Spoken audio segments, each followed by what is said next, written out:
CU soccer is heading to Nebraska. And football heads to Oklahoma.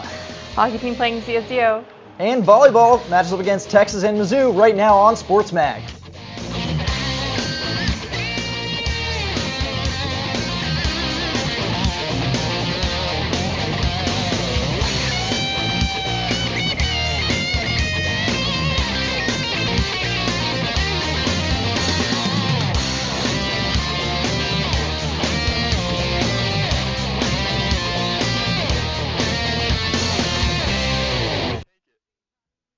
And welcome to CU Sports Mag. I'm Andrew Sorensen, sitting alongside Christine Corrado. We've got a lot of sports coming at you today. That's right, and let's get started with CU football from last weekend. Oklahoma running back Roy Finch takes the handoff. Looks for a hole, instead finds Michael Sapoli, who delivers a shot, stopping him in his tracks at the 23rd yard line. Oklahoma's up 6-0 coming into the second quarter, and sophomore quarterback Landry Jones tosses a 16-yard touchdown to Ryan Broyles, putting the Sooners up 13-0. Can the Buffs turn it around? Hawkins hands off to tailback Rodney Stewart to pick up a huge 23 yards. Colorado gets on the board with a field goal from Goodman, and Oklahoma doesn't waste any time. Very next drive, Jones finds Broyles again. Broyles streaks down the right sideline and has an easy walk into the end zone. 81-yard touchdown. That puts the score at 20-3. Buffs can't just get things going. Shallow punt at the end of the second, blocked punt, and that's a safety. Sooners aren't done yet before halftime. Jones squeezes in another touchdown, this time to find James Hanna. Oklahoma's up 29-3 at the half. Starting off the third quarter with a bang, 3 plays, and Sooners goes back to Ryan Broyles. He scores off a 64-yard touchdown pass. Let's see the replay on that one.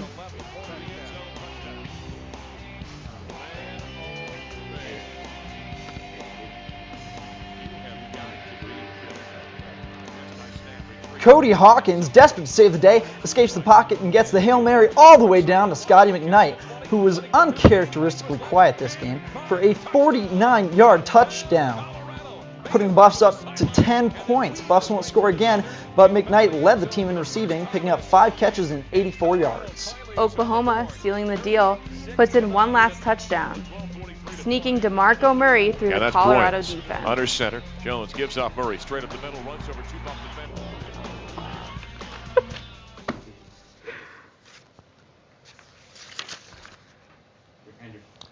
Buffs are having a really hard time on the field, but an even harder time in the recruiting trial. Only 5 recruits have committed to CU since June, and only 10 prospects have had an official visit to the campus, which coaches say is slightly lower than in years past. This year, the school has allowed to host 61 recruits in official visits. The team is only allowed to sign at most 15 players, which is once again not a full recruiting class. Coaches expect to see an increase in commitments and visits in December and January after high school season ends. CU soccer team headed into their final match of the regular season against Nebraska, desperate for a win. A loss against the Huskers would drop Colorado to 9th in the Big 12 and would cause them to miss out in the conference tournament. Both Buffs and Cornhuskers played conservatively in the first half and headed into the break tied at 0. The Buffs looked like a different team after the half and pressured the Nebraska goal early and often. That intensity paid off in the 57th minute as senior Taryn Vidica fed midfielder Amy Barzik in the box, and Barzik was able to beat the Huskers keeper for a 1-zip Buffs lead. Erin Bricker increased the lead to 2 just 3 minutes later, using her speed to beat a Nebraska defender one-on-one before slotting past Tara McDonald in goal. The Buffs were caught sleeping in the 63rd minute and allowed a soft goal off a Nebraska corner. Colorado's 2-1 called for the ball and finished it. But it was definitely a team effort. I mean, it was a great ball by Taryn. Literally. Today at Prentup Field in CU's last Big 12 matchup before heading to the Pac-12 next year. And after a big win on Friday night against the Cornhuskers, the 8th-seeded Buffs could not pull off an upset against the top-seeded Texas A&M in the Big 12 tournament. The Buffs kept the game scoreless through regulation and overtime and were forced to go to a shootout. It all came down to Buffs' Taryn Vitica to put in the 5th goal after Kate Russell, Amy Barza, Haley Hughes, and Ann Stoller all made their PKs. Vitica's shot was blocked by Aggie keeper Kelly Dyer to hold the score at 4-4. Aggie's 5th shooter, Mara Matthias, was able to put the final goal into the net, pushing the Aggies onto the next round, and they will play Oklahoma this Friday. Although the Aggies live to play another day, the season is now over. Despite the tough loss, the Buffs walked away with some prestigious awards. Anna Bruner was named Big 12 Newcomer of the Week. The only freshman goalkeeper allowed only 1 goal against Nebraska to push the Buffs into the Big 12 tournament. Bruner also kept the number 1 ranked Aggies scoreless through all of regular time and into overtime. Aside from Bruner, 5 Buffs received academic all Big 12 honors for their cumulative GPA of 3.2 or higher. Along with those 5 girls, 3 more Buffs earned second-team Big 12 awards for their cumulative GPA of 3.0 to 3.19. Don't touch that dial, sports fans. We've got highlights from CU's club hockey showdown against Colorado State. And we'll see how the volleyball team matched up against Texas and Missouri this week. Stick around. Now we have a fall sports update for you. That's right, David LaRose and Melody Siefkin are on the double team set to break it down.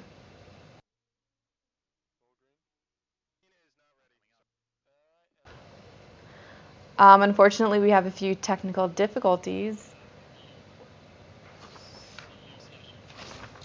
But now we're going to talk a little bit about... the CU men's club hockey team played Colorado State last Friday at the Pepsi Center at the Rocky Mountain Center Ice Showdown.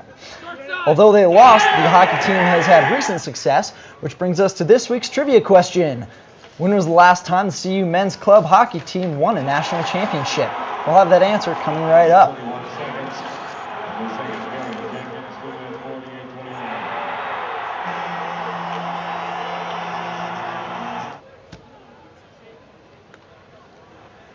And that's going to come up right after double team. You guys got it? Like I said, that'll be up right after double team. And we're going to take it away with David LaRose. Welcome to Double Team. I'm David LaRose, sitting alongside Melody Siefkin. We're going to give you guys a little update on the fall sports scene and tell you where each team is at in their respective seasons. We're going to start off with the CU football team, who's 3-5 overall, 0-4 in the Big 12. Coming off a loss at Oklahoma, where they got just absolutely dominated, 43-10. Oklahoma's receiver had a career day, 208 yards and 3 scores. But next up, we got Kansas on the road. It looks like it's a winnable road game for once. Well, right now, Kansas stands at 2-6, and the next game on the road seems very winnable. If you look at the schedule of the Jayhawks, they've had 4 straight losses against Baylor, Texas A&M, Kansas State, and Iowa State. So we're looking to make it another loss there in Lawrence. CU is also coming off of 4 straight losses, though, one of which we do have in common, which is the Baylor Bears. It looks like, with Tyler Hansen out, CU's got to do something and quick to save their season. There's, of course, been talk about, firing Dan Hawkins at the end of the season. But if we lose this game against Kansas, then there's no question that there's going to get a new coach. Right. With all that said, how do you think that we'll do this weekend in Lawrence? Well, I feel that both teams are pretty evenly matched, and they're both very hungry for a win. So I'm thinking that it's going to be a close game, but CU's going to pull out with the win. Right. Let's move on to the women's soccer team, who had to rally at the end of the regular season just to make it into the Big 12 tournament, where they snuck in as the 8th seed, and they took on the number 1 seed Texas A&M Aggies, who they had faced earlier in the year and beaten 2-1 in overtime, which was their 2nd straight win over a top 10 foe. However, this time Texas A&M would come away victorious 5-4 on penalty kicks in overtime. Give us a little recap on their season. Well, CU soccer didn't do too bad this year, with 8-9 and 3 ties, and then an overall 4-5 with 1 tie in the Big 12. Anytime a team loses its best player, like we lost Nikki Marshall to graduation last year, there's going to be a struggle in the next season and a void that needs to be filled. 3 girls on the team won a few awards: Annie Bruner, Alex Dahm, and Kate Russell, who was named the top player of the season, leading with 11 points, 3 goals, and 5 assists. We'll look forward to seeing the improvement of the team next fall. Okay, the cross-country teams, both the men's and women's, competed in the Big 12 championships this past weekend. Both of them actually finished second in the race. The women's team came in with a score of 53 points, just 9 points out of first. That was won by Texas Tech. But the men's side, although they did come in second, it was a little bit of a different story. Oklahoma State kind of ran away with the victory. They had individual places in first, second, third, fourth, and ninth, giving them an overall score of 19. But let's hear a little individual performances from both squads. Well, the top women's individuals of CU were Laura Tremblay, who finished in 20 minutes and 20 seconds, making 4th place. Right behind her was Emma Coburn and Shalea Kipp, who placed 8th. Laura Thweatt also gets a spot in the top 15 in spot 11. CU men's also placed in the top 15, Andy Wacker, with a time of 24 minutes and 14 seconds in the spot of 5 and 14 seconds. And following in 6th was Joe Bosshart and Christian Thompson in 7th. CU cross country has 2 more meets, the NCAA Mountain Region Championship in Salt Lake City and the NCAA Championship in Indiana. Okay, we're going to wrap it up here with the volleyball team. They're coming into their second year under head coach Liz Kritza. Right now they're 6-14 on the season, although they have lost 4 in a row, with the most recent one coming against Missouri. Although the bright side for them is they have 3 wins within the conference, which is already more than they have all of last year. They have 6 matches to go, and 3 of those matches are against the teams that they have beaten already. Let's see. How do you think we'll finish the season? Well, we do have 6 matches left on the year, like you said, 4 road games, Kansas, Oklahoma, Iowa State, and Kansas State. The other 2 played at home, Nebraska and Texas Tech. The highlight of the year has to be the victory at Nebraska, which gave the Huskers their only Big 12 loss, and they're ranked in the nation and second as they stand 21-2. And first ranked in the Big 12 Conference. It has to be a conference booster for these girls as they continue the season playing these big conference leaders. Right, and now we're going to wrap it up and send it back to the desk, but we'll see how these teams finish the rest of the season, and hopefully they can finish off well. Guys, and now we have some CSU men's hockey highlights for you.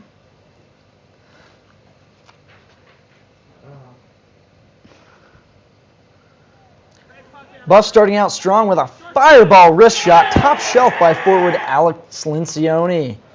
8 minutes into the second, Lincioni answers a CSU goal in style, putting his second goal in the boards, 2-1 Colorado. And CSU's Colin Vandersol slips it by CU's Kevin Lutinsky, giving the Rams a 2-point lead. Looks like he really enjoyed that one. Again, CSU's on-timer from the blue line to Austin Berg, number 14. CU just can't keep them out. Looks like Berg was just on fire Saturday night. Tipping one in, and another fist bump.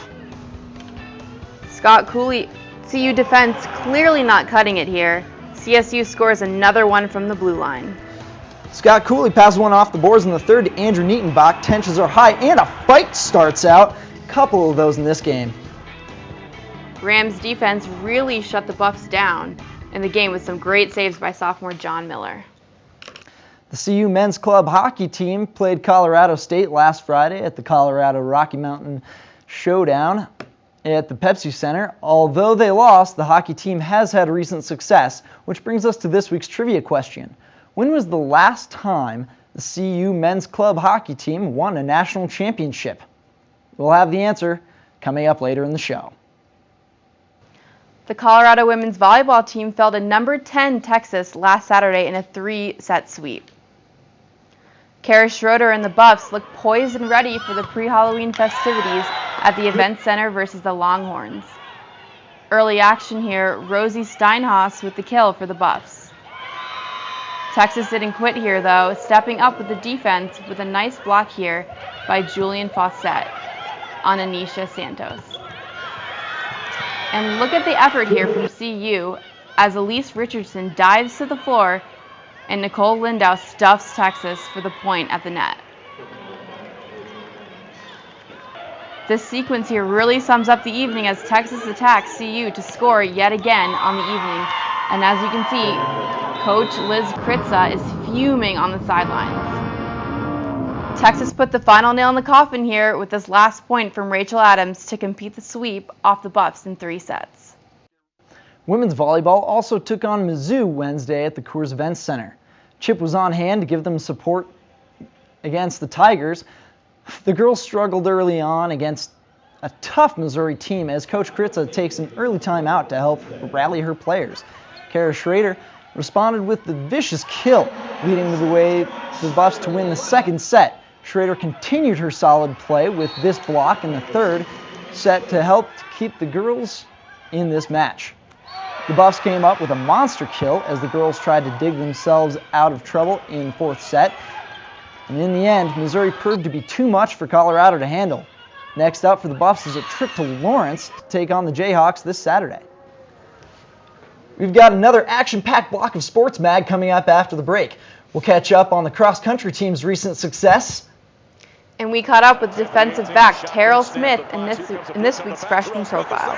He makes the grab and brings down the quarterback along with Derek Webb for the front. At the Sync about their favorite rituals before, during, and after game day.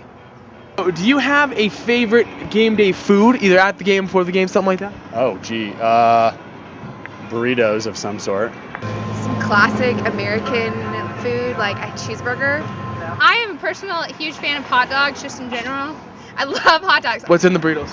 Chicken, guac, both beans. I'm in the marching band, and all his trombones always go to Denny's before the game, and we eat up before practice and get ready to cheer on the team. I also love concession stand nachos. They're just good. The fakeness of them is beautiful. Favorite pregame ritual or something, whether you're at the stadium, before the stadium, something you like to do when you're with friends, that kind of thing? Oh, okay. As a newly legal 21-year-old, I like to enjoy a drink from the keg. Do you have a favorite player that's on the team right now? Scotty McKnight. Scotty McKnight, easily, he's a great player. Scotty McKnight just does pretty well. He catches every ball thrown his way. What about something they do during the game that you like, whether it's the band, cheerleaders, I don't know, something they do during the game? I love halftime. Halftime is my favorite thing. I'm always a fan of halftime because I get to perform. Tuba cheer is always good. I love to see the crowd go up. The cheerleader guy this year is pretty good. That does flips and crazy stuff. I mean, maybe it's because the football team is so bad. Actually, my favorite thing is Ralphie and how she runs.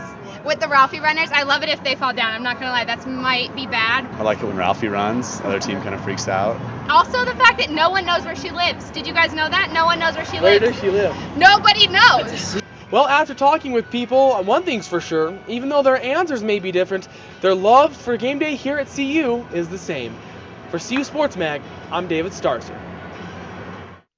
The Buffs cross-country team received a star effort from Laura Trimbley and Joe Wacker en route to second place at the Big 12 Championships.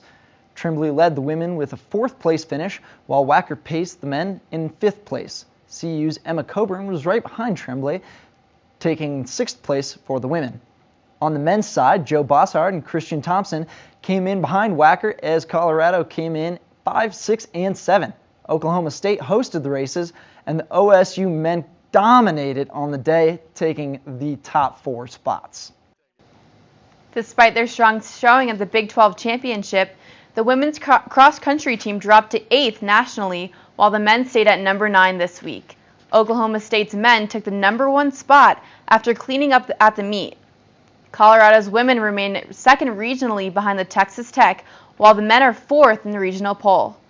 Look out for the Buffs Saturday, November 13th, competing in the NCAA Regional Championship in Salt Lake City. The CU women's golf team finished one of their best fall seasons at the Alamo Invitational. The Buffs started the tournament ranked 17th in the nation as a team. Jessica Wallace and Emily Talley added rounds of 66 and 67 respectively, as both finished in the top 5. A windy final round toughened the course, and the Buffs dropped just slightly as a team. They finished 1 stroke behind number 18 Notre Dame and 6 strokes off the lead. The Buffs don't tee it up again until mid-February. We continue to look at the newest faces on the Boulder campus with the Freshman Profile Series. Terrell Smith has had a smooth transition to the football team after some key injuries to the defensive backfield. Speed, I'm pretty used to the speed because I'm pretty fast myself, I would say. But yeah, the speed and the way the game moves is the big change. Oh yeah, much tougher. I mean, you go from high school from doing 3 plays and now you have to learn 10 to 20 plays, you know. So it's a much bigger and a wide range of plays that you need to know. They offered me, so I said all right, and it's my only offer. So I mean, I had to come, and I love this place. This place is beautiful. Well, it's a great opportunity. They believe in me now, and they didn't want to burn my red shirt, and I understand that because we had a lot of people on the depth chart. So when everyone was dropping like flies, I mean, they had to look at me, and I've been producing at practice and learning my plays and learning everything. So, I mean, it's a great opportunity. I'm glad I'm playing right now. I like bowling. I like going to the movies, like just relaxing and getting ready for practice every day. Stick around, sports fans. After the break, we'll have Jacob Elyachar giving us the weather report, including our first snow report of the year. We'll also have the answer to that trivia question, so don't go anywhere. And the women's basketball squad are looking for their first victory of the year at the exhibition matchup against Western State College Friday night. Preaching fundamentals, discipline, and communication, Lappy will make her head coaching debut with the Buffs. Senior forward Brittany Spears returns to the lineup as the Buffs' leading scorer and rebounder the past 2 seasons. Tip-off for the exhibition will be at 7 p.m. at the Coors Events Center. Basketball continues throughout the weekend when CU holds a tip-off festival for both teams this Sunday, November 7th. The event will be held at the Coors Events Center from 2 to 4 p.m. featuring CU's cheerleading team and our beloved mascot Chip. Fans can look forward to free giveaways, games, and chalk talk from the first-year coaches to Tad Boyle and Linda Lappy. Anticipation is building for the answer to this week's trivia question. Just to remind you of the question, we asked, when was the last time the varsity CU men's club hockey team won a national championship? And the answer is 2007. For November, it seems like it's been pretty sunny lately, and a lot of people are wondering when they're going to get up to the mountains. Well, we have Jacob on the weather set to fill us in on the weekend weather forecast and to tell us what ski slopes are open. Take it away, Jacob. Hello guys, Jacob Elyachar here, and here's what's happening in your neck of the woods for this edition of CU Sports Mag weather. Right now we have a high pressure system in Boulder, so that's why it's a little bit warmer than normal, and a lot of people have been asking me, when is the cold front coming? Or the cold pressure system coming? But I got some bad news for you guys. The cold pressure system is in Canada right now, so it's going to be a little bit harder to grasp for us to get some more snow. But however, I got some good news for your weather. It's going to be 68, 72, 65. It's going to be warm this weekend, so I have some advice for you. Bike, hike, go to a Flatiron and enjoy a picnic, or swim in Boulder Creek, for all I matter. But however, you guys got to brace yourself for colder. On Sunday, but however, the big event is at Memorial Stadium, CU versus my home state of KU, meaning it's going to be 1 p.m., 54, and sunny. So enjoy that. So if you guys are going to go out to the game, enjoy the last CU versus KU matchup.